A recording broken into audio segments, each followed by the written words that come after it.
जय श्री कृष्णा। कैसे हैं आप लोग फ्रेंड्स। जीवन में हमारे ग्रहों का बहुत बड़ा प्रभाव रहता है। जैसे कि हम देखते हैं सृष्टि में समय समय पर ज्वार भाटा आना, भूकंप आना और इनका पहले से पूर्व ज्ञान, क्योंकि पूर्व ज्ञान ग्रहों की स्थिति के आधार पर किए जाते हैं।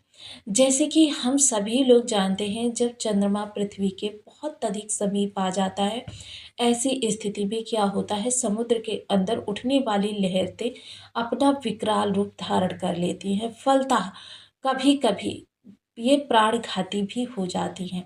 ये चंद्रमा जो होता है धरती के संपूर्ण जल को अपने प्रभाव में रखता है। वहीं देखिए, इन ग्रहों के माध्यम से कभी कभी, क्योंकि 9 ग्रह और 27 नक्षत्र, इनका हमारे जीवन पर पूर्ण प्रभाव पड़ता है, चराचर जगत को प्रभावित करते हैं। ऐसे में कभी कभी राजयोग निर्मित होते हैं जो हमको अपार प्रसन्नता से भर देते हैं, और कभी कभी दुर्योग जो हमारी बढ़ती हुई गति में एक ब्रेकर की तरीके से काम करते हैं। जैसे कि बहुत फास्ट स्पीड में जाती हुई गाड़ी, सामने ब्रेकर देखकर उसको या तो आप धीमे कर लीजिए, धीमे कर लेंगे तो स्थिति आपके कंट्रोल में रहेगी, लेकिन अगर उसी फास्ट स्पीड से निकलने का प्रयास करेंगे तो क्या होगा कि हमारे लिए दुर्योग, यानी कि असंतुलित होकर गाड़ी दुर्योग को जन्म दे सकती है। तो देखिए, इसीलिए ज्योतिष का बहुत बड़ा योगदान या बहुत बड़ा प्रभाव हमारे जीवन में माना जाता है कि जब हम सावधानी से, हमें पता होता है कि इस स्थान पर हमारे लिए विषमता है, या इस स्थान पर जाने से हमारे पैर में कांटा चुभ सकता है, तो या तो वहाँ से हम संभाल कर निकलते हैं, और या फिर हम उस स्थान पर जाते ही नहीं हैं। फलतः जो वो चोट कांटा लगने के द्वारा उत्पन्न हो सकती थी पीड़ा, वह पीड़ा हमको नहीं प्राप्त होती है। तो देखिए, इस समय पर, पिछले समय में आपके जो सूर्यदेव महाराज हैं, जिन्हें कि हम राजा कहते हैं, और ये किसी को अपने प्रभाव के द्वारा राजा के समान जीवन देने की क्षमता रखते हैं। तो जिन्होंने पिछले समय में यह आपको पितृदोष नामक दोष से ग्रसित कर रहे थे, जिसकी वजह से पितृदोष क्या होता है, बने बनाए कार्यों में विषमता उत्पन्न होना, किसी कार्य में पूर्णता को ना आने देना, आपके परिश्रम का व्यर्थ जाना। चाहे जितने भी आप संघर्ष कर लीजिए, चाहे जितने भी आप प्रयास कर लीजिए, लेकिन आपके जीवन में सफलता नहीं आती। यहाँ तक कि जिस व्यक्ति के ऊपर यह योग लगा हुआ होता है, उसकी संतान उसके जीवन में काफ़ी ज़्यादा विषमता बनकर आती है।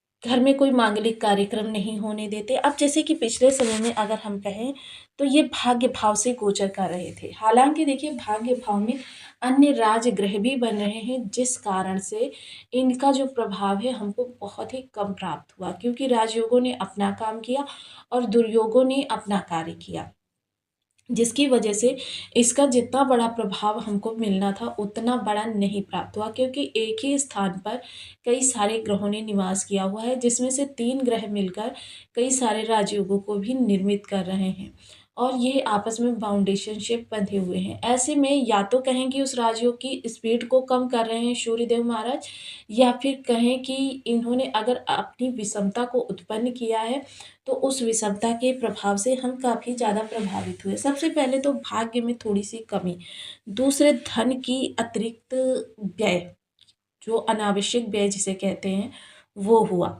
आपके जो विदेश संबंधी कार्य हैं, या आपका जो कार्य विदेश से जुड़ा हुआ है, उस कार्य में अवरोध उत्पन्न हुए।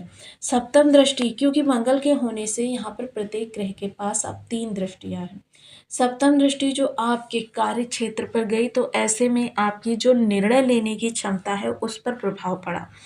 आपका विवेक एकदम से कुंठित हो गया, जिसकी वजह से आप कोई महत्वपूर्ण निर्णय नहीं ले पाए, और लिया भी तो आपने सटीक नहीं लिया, जिस पर आपको पुनः विचार करते हुए देखा गया। वहीं आप चर्चा करें आपके कार्य क्षेत्र से संबंधित प्रयासों की, तो उसमें भी आपको उतनी सार्थकता नहीं मिली जितनी की विशेषता समय पर मिलनी चाहिए। या आपने बार बार प्रयास किया, 1000 बार प्रयास किया, लेकिन आपके लिए जो रिजल्ट था वो पॉजिटिव नहीं रहा। तो काफ़ी विषम स्थिति उत्पन्न हुई। पंचम दृष्टि जो आपके परिवार में गई, माता के स्वास्थ्य में या माता के स्वभाव में, जिसने विषमता को उत्पन्न किया, या माता के साथ आपकी दूरी बनी। साथ ही साथ परिवार के लोगों में एक प्रकार से एक कह सकते हैं कि ऐसी स्थिति उत्पन्न हो गई कि मतलब जिसे बहुत ज़्यादा अच्छी भी नहीं कहा जा सकता, बहुत ज़्यादा निगेटिव भी नहीं कहा जा सकता, कि मतलब आपके लिए जैसे घर पे होना ना होना एक प्रकार का हो गया। तो काफ़ी ज़्यादा विषमताएं पिछले समय में आपके लिए उत्पन्न हुई थी। लेकिन क्योंकि ये विषमताएं किस कारण से उत्पन्न हुई थी, जब भी राहु का और ग्रह का, सूर्य का संबंध बन जाता है, तब यह पितृदोष उत्पन्न होता है। और पितृदोष जैसा कि हम सभी लोग जानते हैं, यह काल सर्प दोष के समान एक दोष माना जाता है, जो कि आपके जीवन में कभी भी कुछ अच्छे कार्य को नहीं होने देता। जीवन में सरवाइव तो आप करते रहते हैं, लेकिन आपके जीवन में गति नहीं आती है, वह गति नहीं आती कि जो आपके जीवन को प्रफुल्लित कर सके। कहीं से आपको प्रिय समाचार नहीं मिलता, आपकी मतलब जीवन जो होता है ना, काफ़ी बोरिंग हो जाता है। अब वो देखिए, राहु के नक्षत्र से निकलकर सूर्य देव महाराज अब श्रवण नक्षत्र में 31 जनवरी 2026 को प्रवेश करने जा रहे हैं। आगामी 15 दिन ये श्रवण नक्षत्र से गोचर करेंगे, क्योंकि 15 फरवरी को ये अपना राशि परिवर्तन भी करेंगे। क्योंकि हम सभी लोग जानते हैं, सूर्य देव महाराज एक स्थान पर लगभग 1 माह निवास करते हैं। और जब ये 1 माह किसी स्थान पर निवास करते हैं, क्योंकि इनका समय निश्चित है, 1 वर्ष में ये अपने पूरे चक्र को कंप्लीट करते हैं। तो बने रहिए हमारे साथ इस वीडियो में एंड तक, आपको बहुत कुछ जानने के लिए मिलेगा। वीडियो बहुत ज्ञानवर्धक होने वाला है। यदि आपकी लग्न में कुंडली के प्रथम भाव में 2 नंबर बना हुआ है, तो ये राशिफल आपके लिए है। यदि कुंडली में कहीं भी चंद्रमा के साथ 2 नंबर बना हुआ है, तो ये राशिफल आपके लिए है। कुंडली ना होने की स्थिति में आप इसे नाम राशि से भी देख सकते हैं। यदि अभी तक आपने अपने इस चैनल को सब्सक्राइब नहीं किया है, तो प्लीज़ सब्सक्राइब कर लीजिए, वीडियो को लाइक कर दीजिए, चैनल को शेयर कर दीजिए। इससे होगा क्या कि हमारे आने वाले हर वीडियो की नोटिफिकेशन मिल सकेगी आपको सबसे पहले। एक प्यारा सा कमेंट करना बिल्कुल ना भूलें। कमेंट से हमें बहुत मोटिवेशन मिलता है, हौसला मिलता है, और ये पता चलता है कि आप और क्या जानना चाहते हैं। जैसा कि हम सभी लोग जानते हैं कि नक्षत्र, हर ग्रह अपने प्रभाव देते समय किसी ना किसी नक्षत्र से गोचर करता है, और नक्षत्र का प्रभाव ग्रह पर 70% पड़ता है। यानी ग्रह स्वामी, यानी कि जिस नक्षत्र का जो स्वामी होगा, उसके अनुसार ग्रह को कार्य करना पड़ता है। 70% इफेक्ट रहता है। 30% जो मूल स्वभाव होता है, जैसे सूर्य की कारक चीज़ें जॉब से रिलेटेड हैं, आपकी आत्मशक्ति से रिलेटेड है, आपकी आरोग्यता से रिलेटेड है, पिता से रिलेटेड है, या फिर आपके कह सकते हैं प्रसिद्धि से रिलेटेड हैं, आरोग्यता से रिलेटेड है। इन चीज़ों में आपको या तो कमी देखने में आएगी या फिर वृद्धि देखने में आएगी। क्योंकि अगर राजयोग बन रहा होगा, तो इन चीज़ों पे अपार वृद्धि हो जाएगी, जिसकी वजह से आप अपने जीवन में हर कदम को पूर्ण आत्मविश्वास के साथ लेंगे, और आत्मविश्वास से लबरेज मनुष्य से असफलता आ ही नहीं सकती। यानी उसे हर कदम पर सफल होना ही होना है। वहीं जब यही चीज़ें दुर्योग में तब्दील होती हैं, तो इन्हीं सब चीज़ों में कमी आ जाती है। आप देखिए, सूर्य भाग्य भाव से गोचर कर रहे थे, भाग्य में विस्तार अब होता हुआ दिखाई देगा। चतुर्थ दृष्टि जो ये आपकी अभी तक आपके अनावश्यक खर्चों को बढ़ा रही थी, अब यही दृष्टि आपकी बदल जाएगी। क्योंकि देखिए, मंगल के माध्यम से 3 दृष्टियाँ, यह दृष्टि अब सबसे ज़्यादा निवेश को महत्व देगी। इस समय पर आप अपने खर्च को निवेश में करना चाहेंगे। मोस्टली इस समय पर निवेश आपकी सबसे, क्योंकि पिछले समय पर आत्मशक्ति की कमी होने के कारण जो आपको विपरीत स्थितियाँ फेस करनी पड़ी, उनकी वजह से आपके अंतर्मन में काफ़ी ज़्यादा एक भय का वातावरण, आतंकित आप हो गए हैं, सशंकित हो गए हैं। बेशक आप बाहर पूरे आत्मविश्वास से भरे हुए दिखाई दे रहे हैं, लेकिन अंतर्मन की गहराइयों में कहीं न कहीं आपके लिए असुरक्षा की भावना जन्म ले चुकी है। जिसकी वजह से क्या है कि आगामी समय में आप निवेश पर ज़्यादा फोकस करने वाले हैं। सप्तम दृष्टि जो होगी, वो आपके कार्यभार से संबंधित निर्णय को दिशा प्रदान करेगी, जिसकी वजह से आगामी समय जो होगा आपके लिए एक निर्णायक समय बनेगा।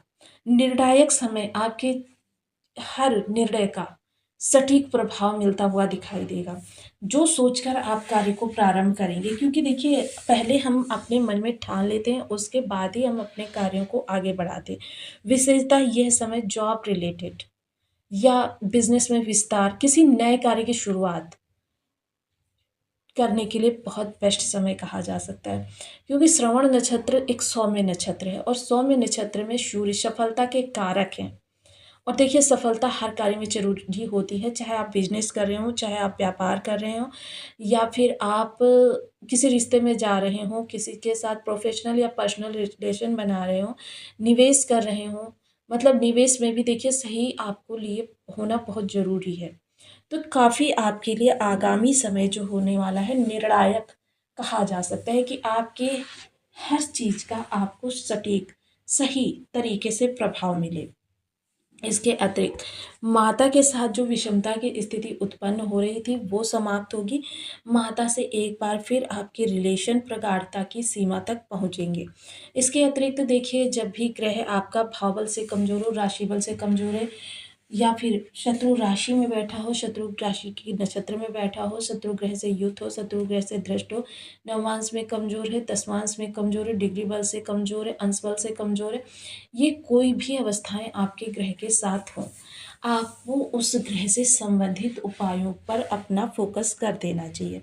सर्वप्रथम अगर उपाय की चर्चा करें तो ओम घृणी सूर्याय नमः इस बीज मंत्र का आपको 1 माला, 2 माला, 5 माला, 7 माला, 11 माला का जप नियमित अपनी सुविधानुसार करना है। इसको जितना ज़्यादा आप करेंगे उतना ज़्यादा आपके जीवन में लाभ की स्थिति, सफलता की पद्धति होती रहेगी। सूर्य को नित्य प्रति प्रातः अर्घ्य प्रदान करें। देखिए सूर्य एक प्रत्यक्ष देवता होते हैं, और जब भी हम इनके उपाय या फिर इनके प्रतिकूलता के लिए कुछ करना प्रारंभ करते हैं, हमको 3 से 4 दिन में रिजल्ट मिलने प्रारंभ हो जाते हैं। अपने हर कार्य को